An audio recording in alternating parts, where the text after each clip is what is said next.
Hi, my name is Brent Atwater and I'm the Animal Medium, and today I thought that we would do something just a little different.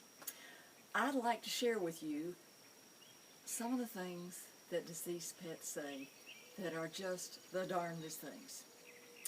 And I want you to know first and foremost that before I share these with you, I have asked permission from each of the pet parents to be able to share them, because I feel that a reading is sacred and the information that you receive is very sacred.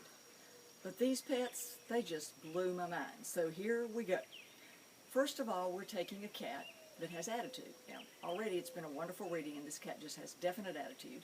We're crossing the cat over the death line. He's now turning into sparkler form. We finished the reading, and the pet parent says, "Is there anything Fluffy would like to say to me before we close the session?" And the cat said, "Yes, there is. I want to talk about the yellow sheet." And the owner said, "You want to talk about the yellow sheet?" And the cat said, "Yes, I do. I want to talk about that yellow sheet." And the owner said, "Well, when you died, we put your vacated fursuit in the yellow sheet to have you cremated." The cat said, "Yes, you did.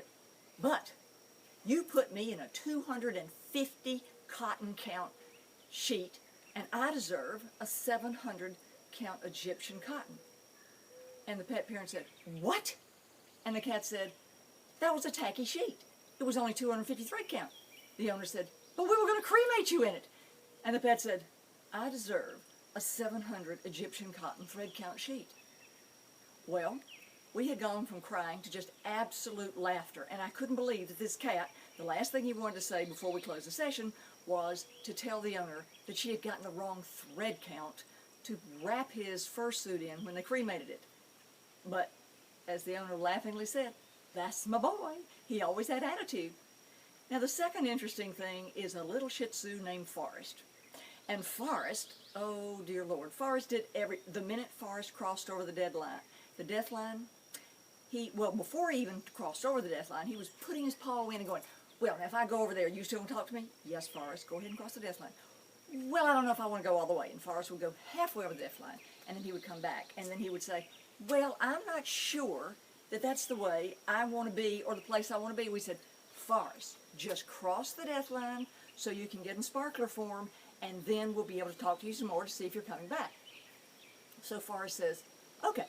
So he finally goes over the death line, and as you know, when a pet vacates their fursuit and crosses the death line, they turn into a beautiful sparkler form, and it's living energy again. Well, did Forrest just go over and stay over there?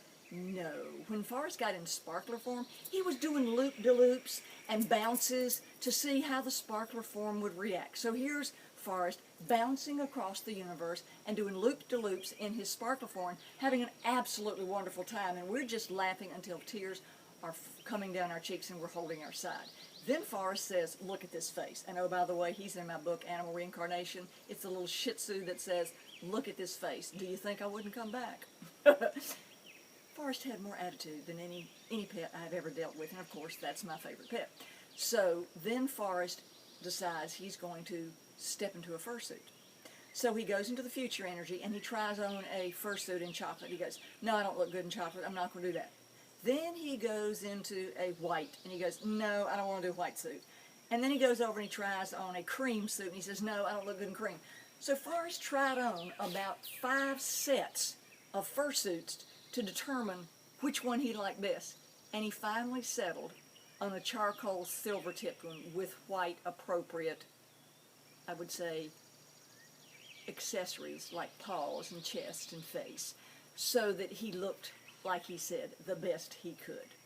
Now, Forrest also surprised me, and after almost 20 years of doing this, the other day I was working with a Shih Tzu, and it had crossed over the death line and had now turned into sparkler form. And in 20 years, I had never had this happen. It was a beautiful Shih Tzu, just gorgeous little girl. As soon as she crossed over, guess who comes romping in? Forrest. And I'm going, oh my word, in 20 years this has never occurred. Up comes Forrest, and Forrest is standing there going, va va voom, she's a cutie pie. And you're going, yes, Forrest, she is. Why don't you leave? This reading is not about you. Oh no, he says, I want to play with her while she's on the other side. And my client and I were just going, oh no, because I didn't know this existed prior to this particular reading. But that little Shih Tzu is also returning, so Forrest is hoping to meet her when they both return to Earth. And the last and dearest thing that I would like to share with you today is I had a cat, and the owner said, is there anything that you would like to share with me before we close the session? And the cat said to her mom, yes, when your heart beats, my heart beats. And that's what living energy does. So on that note, thanks for listening today. Subscribe. We look forward to talking with you. If you'd like to ask your question or submit show ideas, you can go down and look at the comments below, and you can submit them in our Facebook group, on my Facebook page, on my website, Twitter, Instagram, Pinterest. We're all there, and we're looking forward to what you would like to know about. So thanks for listening to Deceased Pets Say the Darndest Things today, and we'll look forward to seeing you next week. Bye-bye.